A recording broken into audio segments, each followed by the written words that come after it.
application review, business review, investment, lifestyle, social politic.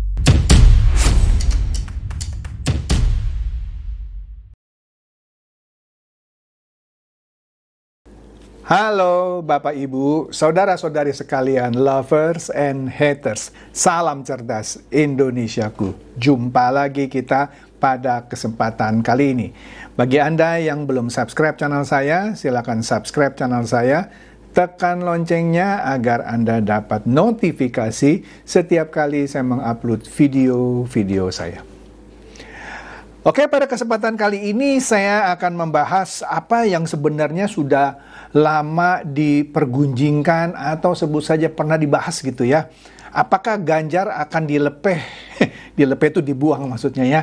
Nah, lepeh itu orang Betawi lah ngomongannya ya. Oleh PDIP. Oke. Nah sekarang mencuat lagi tuh. Apakah Ganjar ini dilepeh oleh PDIP gitu ya. Karena kita tahu, nanti kita lihat juga dah di pembahasan saya. Dia diam-diam tidak didukung sebenarnya di internal partainya. Walaupun dia dicapreskan oleh PDIP. Tapi sebagian ada, sudah pernah saya bahas juga ya, orang seperti Trimedia Panjaitan, Bambang Pacul, Puan, itu nggak suka sama Ganjar gitu ya. Oke lah, nanti kita akan lihat gitu ya, sampai ke sana. Ini tentunya akan menjadi sesuatu yang menarik. Dan kita akan lihat ntar, kemungkinan PDIP itu kemungkinan ya, bergabung dengan koalisi Pak Prabowo. Loh, kalau benar bergabung gitu ya. Jadi sekarang itu yang namanya sidang di MK cuman main-mainan gitu ya. Tapi ini baru kemungkinan ya. Oke deh, kita lihat dulu ya yang ringan dan yang lucu gitu ya sebelum saya bahas soal dilepehnya itu dan soal kemungkinan bergabungnya PDIP ke kubu Prabowo. Oke. Nah, kita lihat dulu nih satu nih ya. Ini dari Detik News ya, dikatakan di sini Ganjar tegaskan pilih berada di luar pemerintahan daripada menteri. Makanya Gibran bilang siapa yang ngajakin lu jadi menteri? Nggak ada. Orang sekarang aja lu masih gugat-gugat di di MK mau mengharapkan Pak Prabowo kalah, kok sekarang bilang pilih berada di luar pemerintahan. Seakan-akan dia secara tidak sadar bilang ya dia sudah pasti kalah. Oleh karena itu dia pilih di luar pemerintahan daripada jadi menteri. Siapa yang nawarin lu jadi menteri? Oke. Kemudian, nah ini juga kata Gibran ini apa ya, kubu 03 atau tepatnya Ganjar ini lagi ngelawak atau apa ya, karena mereka minta ya, sudah saya bahas juga gitu ya. Suara 02 itu harusnya 0 semua katanya ya. Makanya di sini ada cuitan dari celote netizen bilang capek-capek nyoblos suara 02 malah nggak dianggap gitu ya. Makanya Gibran bilang ngelawak ini ya. Nah, ini yang menarik lagi ya. Ternyata di persidangan MK itu terjadi, sebut saja tanda kutip ya, pertempuran dua profesor ahli hukum tata negara, yaitu Yusril Iza Mahendra dan Pak Mahfud MD. Nah di sini di Detik, Yusril menyerang Mahfud lagi, dia bilang dengan mengutip pendapat Pak Mahfud bahwa mereka ke MK itu bukan cari menang. Tapi faktanya bertolak belakang. Maksudnya ngomongnya ke MK bukan cari menang, tetapi ke MK mau menang. Aduh, Pak Mahfud gimana ini ya. Nah ini kita lihat nih sebagian dari beritanya. Ketua Tim Pembela Prabowo Gibran, Yusril Iza Mahendra, mengutip pernyataan Cawapres nomor urut 3 Mahfud MD terkait esensi gugatan ke Mahkamah Konstitusi. Yusril menyebut ucapan Mahfud itu bertolak belakang dengan apa yang dilakukan Ganjar Pranowo dan Mahfud MD. Yusril mengatakan pernyataan itu diungkap Mahfud MD pada tanggal 21 Maret. Makanya ini jejak digital kejam ya. Pada 21 Maret 2024, Yusril mengatakan Mahfud pada waktu itu mengartikan jika laporan ke MK untuk menjaga demokrasi Indonesia ke depan, katanya ya. Oleh sebab itu, apa yang kami lakukan ke MK, maksudnya Pak Mahfud dan Ganjar ya, bukan mencari menang katanya ya, tetapi beyond election. Wish, beyond election. Maka masa depan bukan sekedar pemilu hari ini, tetapi masa depan ratusan tahun yang akan datang. Demokrasi kita harus sehat. Maksudnya yang sekarang nggak sehat. Itulah bunyi pernyataan Mahfud yang disampaikan oleh Yusril dalam sidang di Gedung MK Jakarta Pusat Kamis kemarin. Aduh, Pak Mahfud ternyata ucapannya dicatat loh sama Yusril loh. Katanya nggak mau cari menang, ternyata mau cari menang gitu. Oke. Di sini juga TV One News memberitakan Pak Oto Hasibuan yang salah satu tim kuasa hukum lah ya dari Paslon 02 tersinggung ya karena dikatakan di dalam sidang itu kemenangan Prabowo Gibran karena bansos. Ini sangat menyakitkan, kata Oto Hasibuan. Dirinya tersinggung ketika kemenangan kliennya disebut karena kecurangan lewat pembagian bansos. Kan udah saya sering bahas berkali-kali ya. Memang ketika bansos itu diberikan dengan ucapan atau ancaman pilih Prabowo ya. Kalau nggak pilih Prabowo, awas. Enggak, itu dibagikan begitu saja. Dan bansos itu juga bukan hanya beras, sudah saya ulas berkali-kali ya. Bansos itu antara lain subsidi listrik, itu bansos. Subsidi BBM, itu bansos. Memang orang diberikan subsidi listrik, diberikan subsidi BBM, otomatis pilih 02. Makanya Oto Hasibuan tersinggung. Bener. Nah, ini nyentil-nyentil kekalahan Ganjar ya. Ini transporter mencuitnya sederhana sih sambil nyentil Ganjar. Dia bilang, "You nggak bangga lagu Indonesia Raya berkumandang di dunia internasional lewat sepak bola?" Kan kalau nggak salah ketika lawan Vietnam menang, lagu Indonesia Raya dikumandangkan. Kalau event sepak bola dunia direcokin, di mana jiwa nasionalismemu? Jadi dengan kata lain, itu dia Ganjar ya, ngerecokin event sepak bola dunia U20. Dia kan gara-gara dia dan Iwayan Koster jadi batal kan. Makanya dibalas dendam nih sama para pencinta sepak bola. Kira-kira begitu. Kalah deh.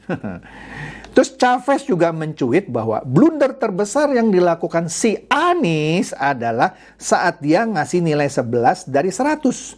Sambil ketawa-tawa pada orang yang sangat berjasa dalam kehidupannya, yang telah mengusung dan membiayainya jadi gubernur DKI. Ya jelas Prabowo lah yang membiayai Anies sehingga jadi gubernur DKI. Padahal waktu itu dia lagi nganggur karena dipecat oleh Jokowi dari Mendikbud posisinya waktu itu ya. Makanya rasain lo. Makanya orang kalau sudah berjasa gitu ya, jangan lu ngenyek sama orang yang sudah berjasa sama lu. Itu sama aja lu ngencingin sumur yang pernah kasih lu air minum. Nah, itu dia.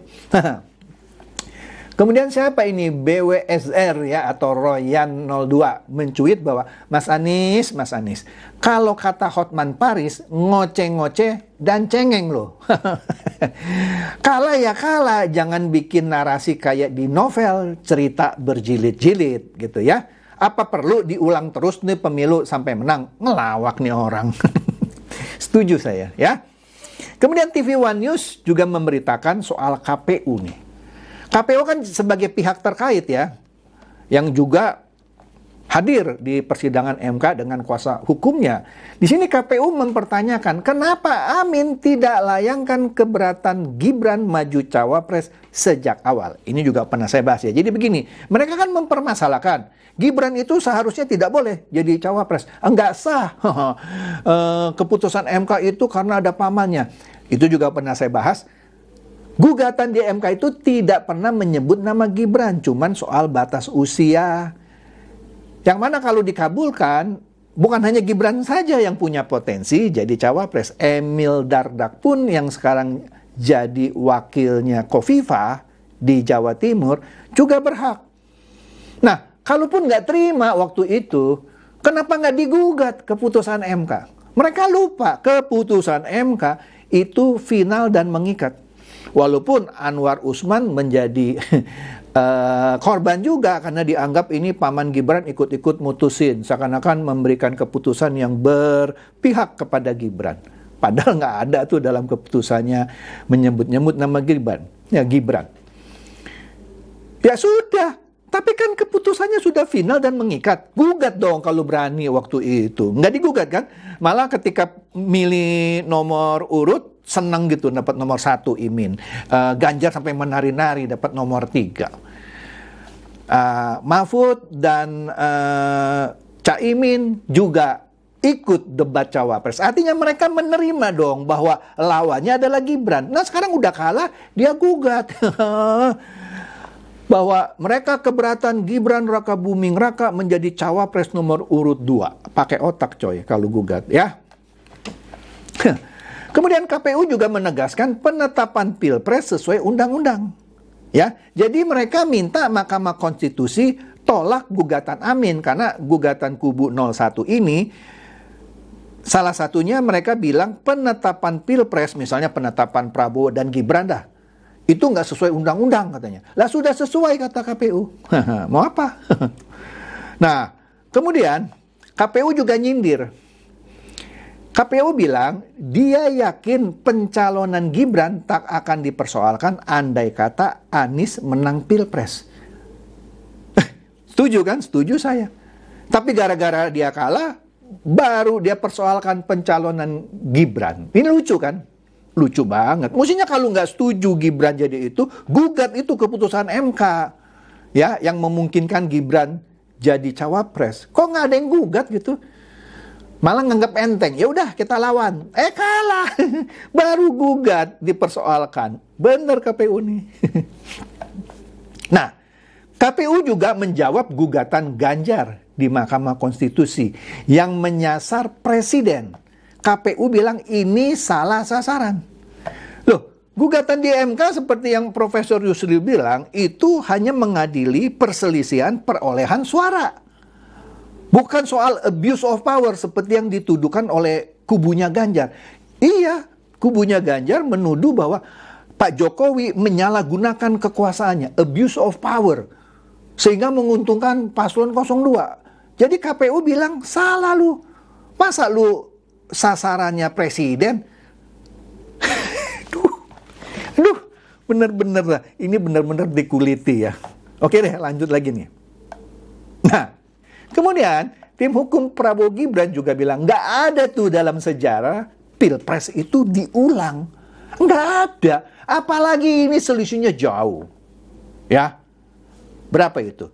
Anies 24, Prabowo Gibran 58. Lebih dari 2 kali lipatnya. Iya. Selisih berapa itu? 34%. Begitu juga antara Ganjar yang 16%-an dengan Prabowo Gibran yang 58-an. Berapa itu? 42%. Selisihnya jauh coy. Berapa puluh juta. Terus lu minta Pilpres diulang. Ngaco lo ya. Nah ini nih yang menarik nih.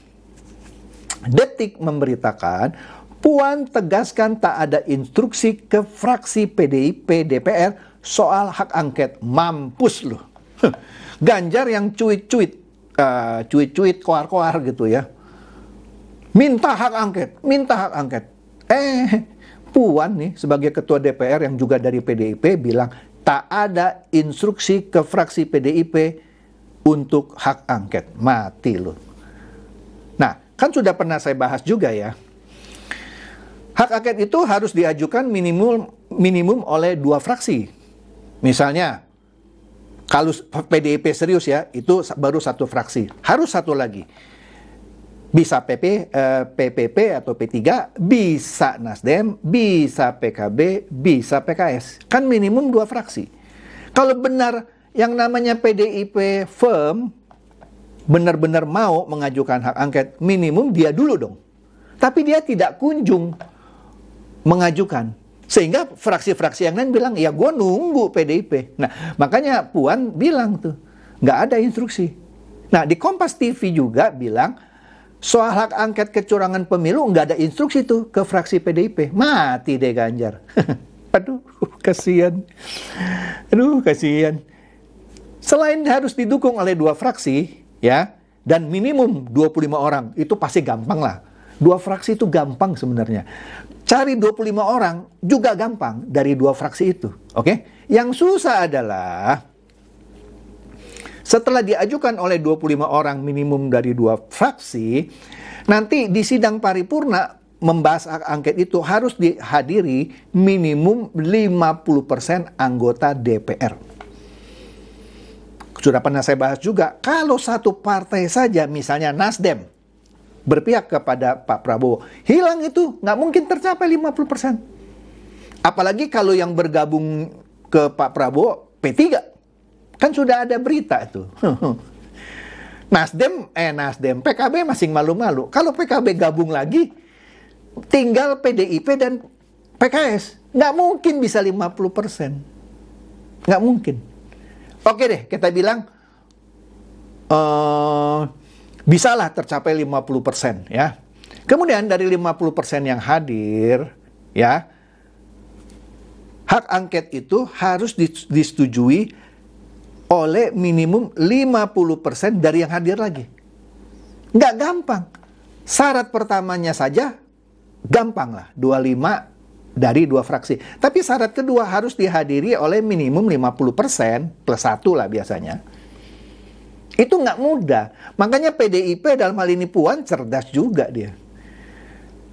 Kalau dia ajukan hak angket dan ada satu partai saja, baik itu Nasdem atau PKB lah gitu ya, berpihak ke Pak Prabowo, nggak jadi itu hak angket. Malu dia.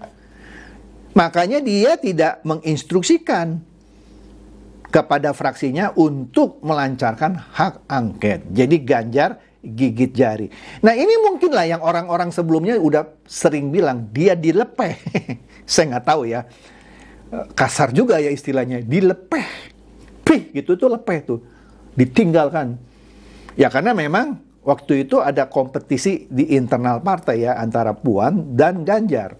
Awalnya Ibu Mega mau Puan yang sebagai capres, tapi karena elektabilitasnya nggak naik-naik, dia naikkan itu Ganjar. Ya, tapi blundernya kebanyakan, ya. Menggagalkan Piala Dunia, kemudian sering nyindir-nyindir Pak Jokowi, ya kalah akhirnya. Oke deh.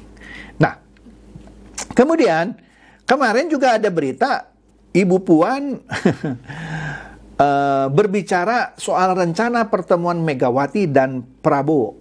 Katanya insya Allah katanya ya. Ada rencana. Nah, memang orang masih menduga-duga ya. Tapi yang menjadi bocoran-bocoran alus-alusan nih kalau mau pakai istilahnya Tempo gitu ya, bocor alus. Wah. Kemungkinan besar yang mau dibicarakan adalah Pak Prabowo mau mengajak PDIP masuk ke dalam pemerintahan mendatang. Katanya loh, bocor-bocoran alus-alusan. Katanya. Puan sebenarnya senang gitu ya kalau sampai pertemuan ini terjadi. Oke? Nah, Tempo pun memberitakan soal diambang koalisi Prabowo dan PDIP. Ya. Pak Prabowo dikatakan di sini gencar melobi PDIP, Nasdem dan PKB. Nasdem sudah, PKB lagi. Nah, sekarang gencar melobi PDIP. Saya terkesan sama pidatonya Prabowo waktu itu yang bilang gini. Dia mengambil bukan perumpamaan, suatu kejadian yang pernah terjadi di Amerika Serikat, tapi saya lupa nama-namanya ya. Waktu itu mereka berkompetisi nih. Si A sama si B dia bilang aja karena saya lupa namanya. Si A menang. Ketika mereka kampanye saling serang kan, si A menang. B kalah kan. Tapi si A ngajak si B ini untuk masuk ke dalam pemerintahannya. Si B sampai bingung. Loh, kita kan musuh. Kenapa yuk ajak saya masuk ke dalam pemerintahan kamu? Nah, si A bilang, memang waktu kita kampanye, kita musuh. Tapi saya tahu, kamu cinta Amerika Serikat. Dan saya butuh orang-orang seperti kamu. Akhirnya si B ini masuk. Sekali lagi, sayang saya lupa namanya ya. Itu yang pernah dipidatokan oleh Pak Prabowo. Saya curiga jangan-jangan meskipun dia dienyek gitu ya sama Ganjar yang kasih dia nilai 5. Ini curiga loh. Padahal kan belum. Tapi Ganjar udah merasa pede mau diajak masuk. Ada kemungkinan loh dengan Pak Prabowo mengucapkan perumpamaan, bukan perumpamaan, cerita itu. Jangan kaget kalau dia ngajak Ganjar jadi menteri. Atau diajak Anies yang sudah ngeledek gitu ya. Kasih nilai 11 dari 100. Tapi kalau boleh jujur, saya sangat berharap, ya tapi saya bukan Pak Prabowo nih. Tapi saya sangat berharap, jangan ngajak si Ganjar, jangan ngajak si Anies. Ya tapi kan saya bukan Pak Prabowo. Ya kan? Tapi kalau ngajak orang-orang PDIP yang bagus, misalnya Puan Maharani gitu ya, Bambang Pacul masih bagus menurut saya gitu ya. Nah, Trimedia Panjaitan masih bagus, tapi jangan Adian Napitupulu lah, jangan Ruhut Sitompul lah, jangan lah ya. Boleh deh itu diajak gitu ya.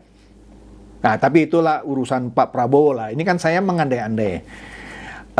Tapi saya kok lebih suka ya PDIP jadi oposisi bersama-sama PKS. Karena sepertinya PKS tidak dilirik sama sekali oleh Pak Prabowo.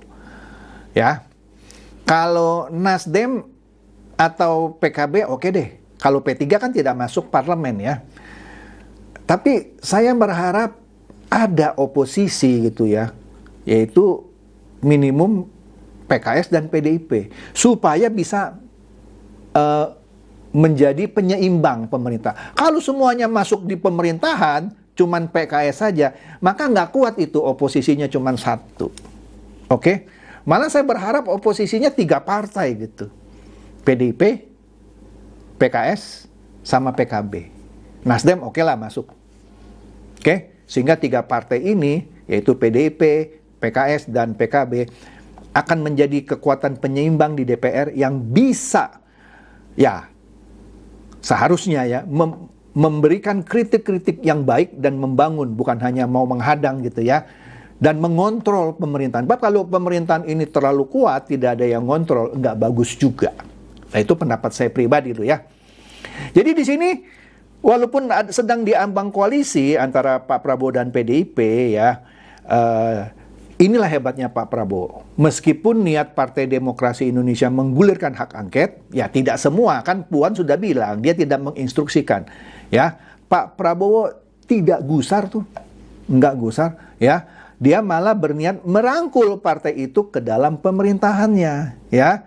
Peluang kadar Partai Banteng masuk kabinet Prabowo kini pun terbuka lebar. Tapi please Pak Prabowo jangan pilih Ganjar ya. Oke deh, jadi itu saja dari saya. Semoga ini mencerahkan dan mencerdaskan Anda semua. Silakan share video saya ini kepada teman-teman, sahabat atau kerabat supaya mereka tambah cerdas dan tercerahkan. Seperti biasa, terima kasih.